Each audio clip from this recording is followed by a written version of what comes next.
Ladies and gentlemen, please welcome from the Monaco Institute of Sports Medicine and Surgery, Dr. Stéphane BERMON.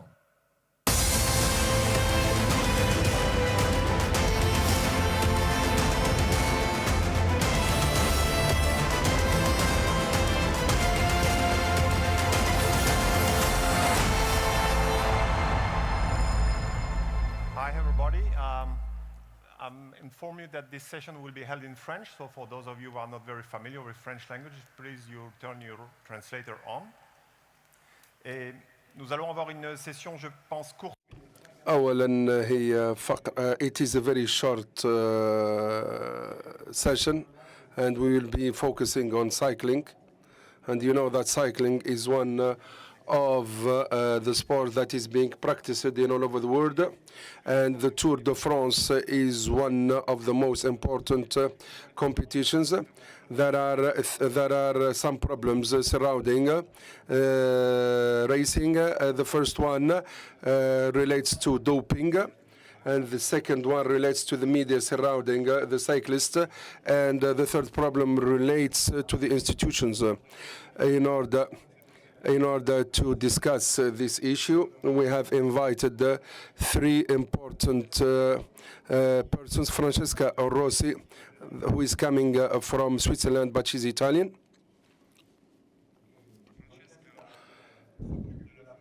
Francesca is head of the anti-doping institution. Andrey Kashechkin, he used to be a cyclist, and he is from Kazakhstan. And on my left, Eric Boyer, he used to be also a cyclist, and he used to be a manager of a cycling team.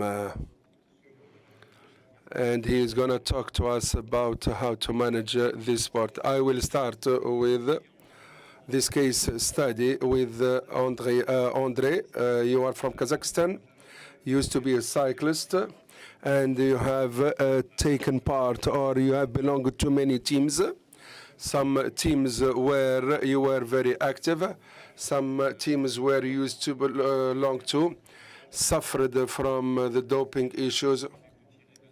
What experience did you learn? What lesson did you learn from your participation? First of all, I have to say that cycling, it is one of the most famous sports, despite all the problems that we face. This sport attracts or draws the attention of many fans. For me, we need to change the values of this sport, and we have to change many things by words and deeds.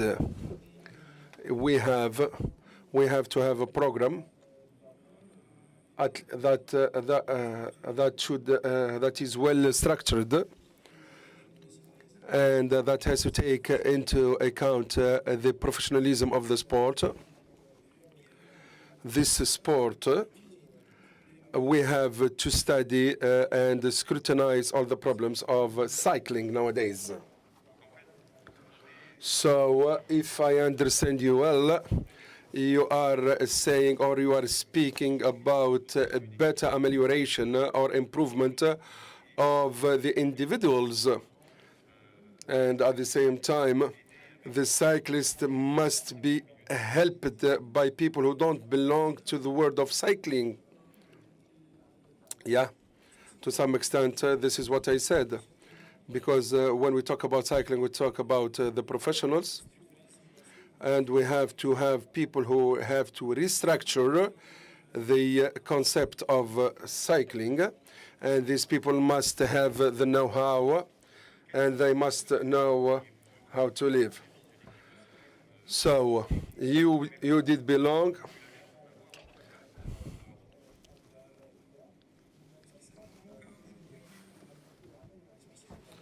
So nowadays we talk about the anthropology and the sociology of cycling. And nowadays I'm not I'm not talking about education only, but I'm talking about the professionals, the experts, the science, the human science professionals. Because nowadays, the performances of and the problems in the world of cycling stems from the way the cyclists are performing, but we have to dig into the problem. There are real problems, true problems. Since we are discussing the issue, Andrey, I know that you have a noble mission, you have a foundation of cycling that it is a foundation that works in Belgium and Kazakhstan, and that seeks to help the young cyclists. We have created an academy in Belgium since 2 years ago, and the cyclists we are dealing with are aged 14, 15 or 16. And we want to foster the value of fair performance.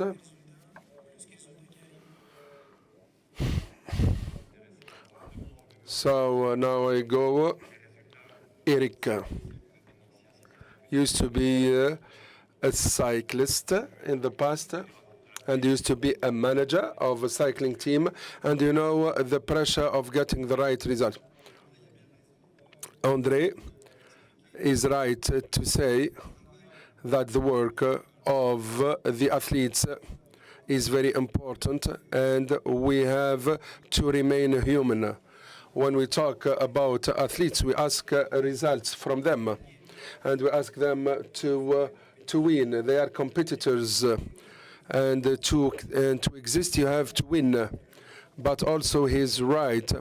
You don't have to win at any expense and at any sort of how. When we decide to accompany a cycling team, you have to understand that a cycling team represents the enterprise that is sponsoring this team. The image of the enterprise and the products being produced by the enterprise might be affected positively or negatively by the team, because the cyclists, we talked about many things regarding the athletes, and the enterprise and the company should know how to help and support the cycling team and how to help them give their best without getting into the problems of doping. And here we have to be prudent. And when the leader of the group, and he doesn't have to say to the team, you have to do anything, or rules lead to Rome. You are talking, I can sense something personal from what you are saying. So maybe as a manager, you've been under the pressure of the enterprise, of the companies that insist on only on the good results. I was a manager of a team that was facing some financial problems, and effectively my mission was to work with the cyclists and to provide them with the right etiquette, with a code of ethics, and I was able to found that code of ethics. But we faced some problems, of course, when we are not winning and we were not able to attain our objectives. Sometimes things are fine, at other times things are not fine. Sometimes you've got an injured cyclist. And since we started,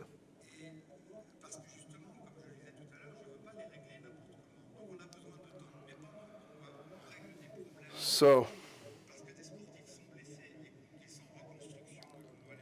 when we have to help the cyclists regain their performance, we have to do it quickly.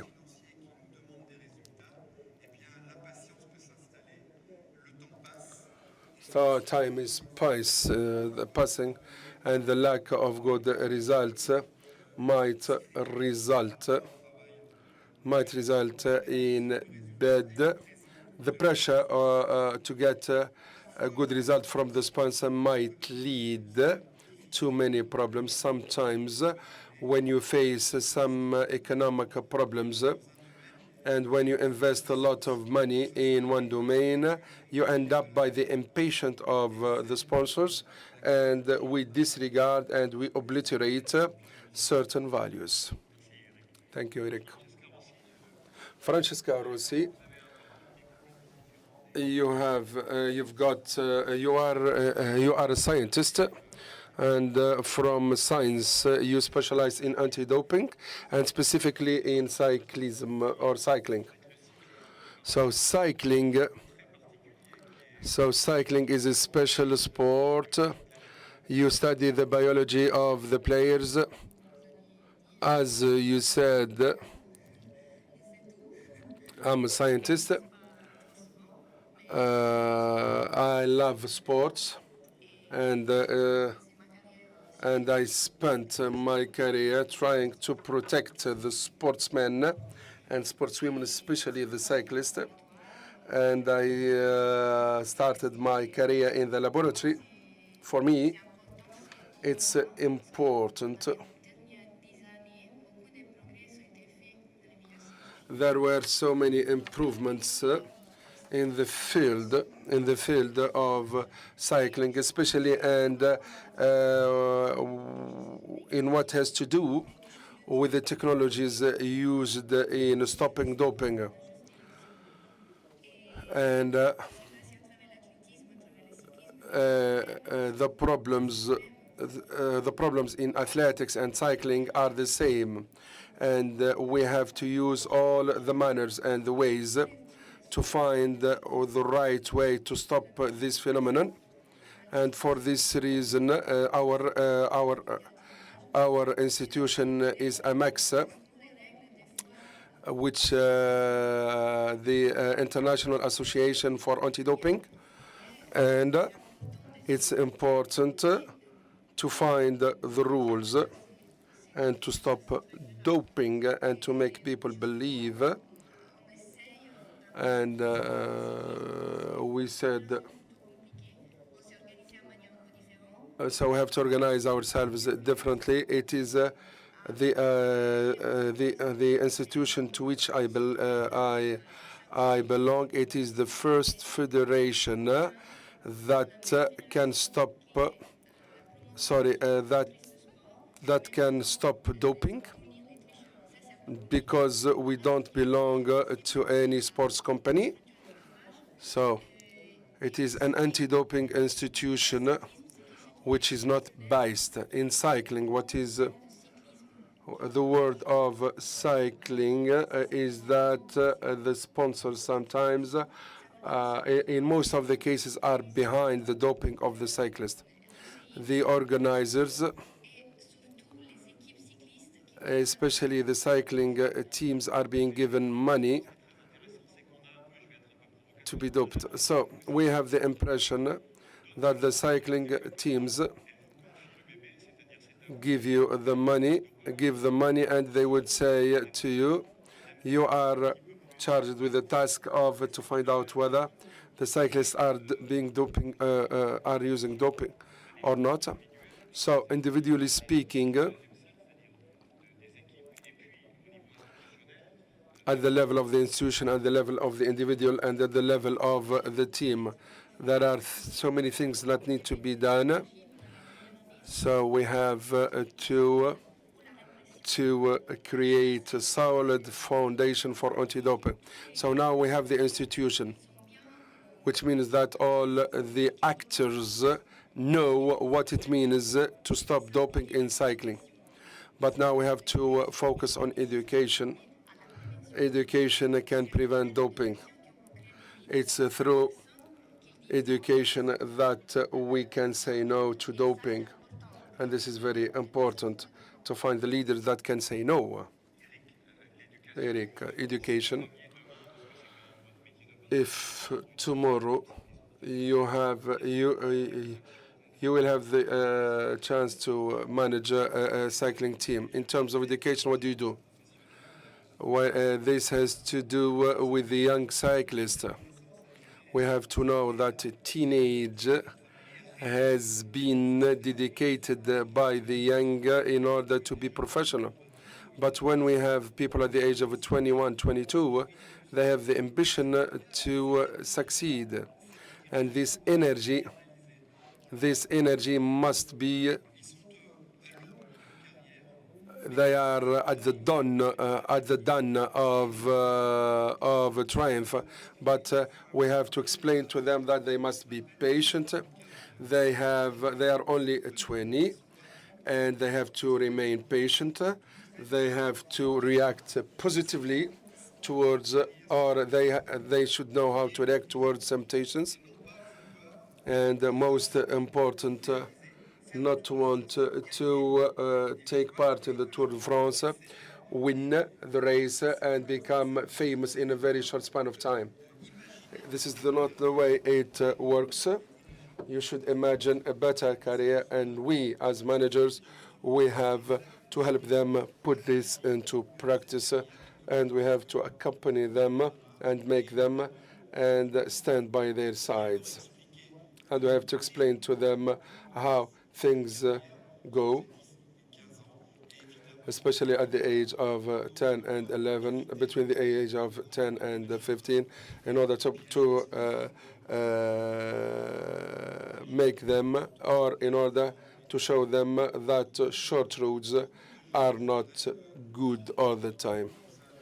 And they don't have, and of course, we have to make them aware of the people who might take advantage of them. So you are saying the same thing. You say that there is a problem of education, and you are saying that so many people are quitting cycling because of the bad reputation of cycling. So there are some managers, previous or ex-cyclists, and you have to fight against, or there are some people who would fight, resist the change. It's true, everything you are saying is true. It's a complicated, it's not easy to change the mentality of people overnight. It's a system that has been in place for a long time, and that has accumulated many toxics. It's not easy to change things overnight. People should be patient. There should be a well-structured program inviting the experts. And of course, we have to focus on the younger, because today, because if you invest in the youth, then you are investing in the future. So let's see. So let's conclude. Francesca, if I tell you that doping, if doping is inscribed in the DNA of cycling, what do you recommend to get rid of this? Practically, once again, doping, it's not inscribed in sport, it's inscribed in the individuals. It's true that cycling might, or the old professionals or people in the world of cycling might resist change, but the International Federation of Anti-Doping invested a lot in stopping such behavior and spent a lot of money. But so we have to educate, first of all, we have to educate the sportsmen and sportswomen and their surroundings. And those people who, there are some specialized company, not only in cycling only. This is the only career we can do this. Oh, Eric, we have only 30 seconds.